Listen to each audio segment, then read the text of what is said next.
Shalom, salam damai sejahtera bagi kita semua, salam sehat. Dimanapun kita berada saat ini, biarlah kita penuh sukacita karena Tuhan tetap menemani kita dan mengiringi langkah kehidupan kita. Saudara-saudari yang terkasih, firman Tuhan yang jadi renungan kita hari ini diambil dari 2 Korintus 6 ayat yang ke-5 sampai dengan ayat yang ke-10. Hari ini kita mau merenungkan firman Tuhan tentang keteladanan dan integritas pelayan Tuhan. Integritas kalau kita lihat dalam Kamus Besar Bahasa Indonesia berarti sifat atau keadaan yang menunjukkan kesatuan yang utuh sehingga memiliki potensi dan kemampuan yang memancarkan kewibawaan dan kejujuran. Atau kalau kita sederhanakan, integritas berarti apa yang kita pikirkan harus sama dengan apa yang kita katakan, dan apa yang kita katakan juga harus sama dengan tindakan yang kita lakukan. Dan itu tidak dibatasi dimanapun, kapanpun, dan terlebih lagi sebagai kita anak-anak Tuhan di dalam pelayanan kita kepada Allah harus juga berintegritas. Sebab sebagai seorang pelayan tanpa integritas kita tidak bisa melayani dengan baik. Sebab apa yang kita lakukan sama dengan apa yang kita ucapkan dan lakukan. Apa yang kita pikirkan sama juga dengan apa yang kita ucapkan dan kita lakukan.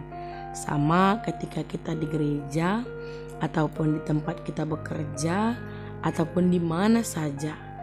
Kegagalan seorang pelayan Tuhan bukan karena skill atau kemampuan atau pengalaman. Sebab skill bisa saja diajarkan dan dikuasai, kemampuan bisa saja dilatih, dan juga pengalaman bisa saja ditempuh dengan terus-menerus setia dalam pelayanan. Namun integritas itu menyangkut dengan karakter. Orang yang tidak berintegritas akan sulit dihadapi dan menghadapi orang banyak. Nah, ketika kita menjadi seorang pelayan Tuhan, hamba Tuhan, kita harus menjadikan khotbah kita hidup dalam diri kita dan juga terlihat berbuah dalam kehidupan kita. Hari ini yang menjadi bahan renungan kita adalah Surat Rasul Paulus kepada jemaat di Korinti, yang dimana Paulus dan rekan-rekannya telah membuktikan bahwa dirinya memiliki integritas sebagai pelayan-pelayan Allah. Paulus tidak membatasi integritas dalam hal-hal tertentu, namun dengan jelas pada ayat 4 Paulus mengatakan bahwa dalam segala hal, artinya mereka menjaga integritas mereka dalam setiap bagian kehidupan.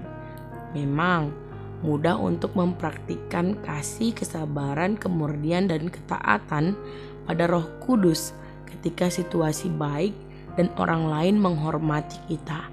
Namun apakah kita mampu, kita sanggup mempertahankan kasih, kesabaran, kemurnian, ketaatan pada Roh Kudus ketika kita berada di tengah-tengah orang-orang yang mengumpat dan memfitnah kita, atau ketika kesusahan melanda, atau ketika keuangan yang tidak lancar, atau bahkan saat maut itu mengancam.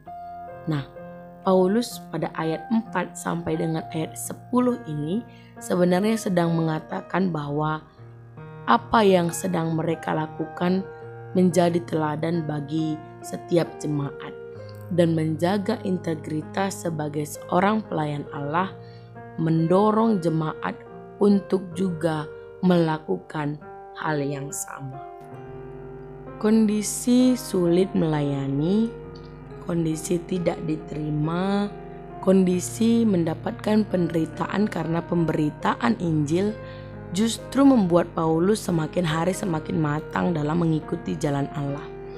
Kepada jemaat Korintus, Paulus menyampaikan betapa banyak orang yang menganggap dirinya penipu, namun justru dipercayakan tugas mulia kepadanya. Sebagai orang yang sepertinya tidak dikenal, namun ia terkenal. Sebagai orang yang nyaris mati, justru dia hidup. Sebagai orang yang dihajar, namun tidak mati. Sebagai orang yang berduka cita, namun senantiasa bersuka cita. Sebagai orang yang miskin, namun memperkaya banyak orang. Dan sebagai orang yang tidak bermilik, sekalipun kami memiliki segala sesuatu. Nah, Paulus memperlihatkan paradoks kehidupan dalam kehidupan yang dia alami dan dia jalani. Memberikan makna bahwa menjaga anugerah Allah bukanlah hal yang mudah. Namun di tengah kesulitan itu, di tengah penderitaan itu, Paulus justru merasakan betapa Allah memiliki karya yang besar dalam menjaga dan memelihara ia. Pada satu sisi memang Paulus merasa kepedihan karena itu manusiawi ketika kita disakiti, namun tidak membuat pelayanannya hancur. Justru Paulus semakin memantapkan diri untuk setia menjaga anugerah Allah yang sudah Allah berikan kepadanya dan menunjukkan kualitasnya sebagai seorang pelayan Tuhan. Hari ini kita mau diingatkan saudara-saudari yang terkasih, sebagai pelayan Tuhan, sebagai orang-orang percaya, status pelayan Allah, status anak Allah bukan hanya di dalam tembok gereja, bukan hanya dalam organisasi, namun status itu berlaku di setiap waktu dan di segala tempat kehidupan kita, baik dalam gereja, lingkungan pekerjaan, sekolah, dan juga di tengah-tengah masyarakat. Janganlah menjadi batu sandungan bagi orang lain, tetapi menjadi berkat bagi orang lain. Tuhan Yesus memberkati. Amin.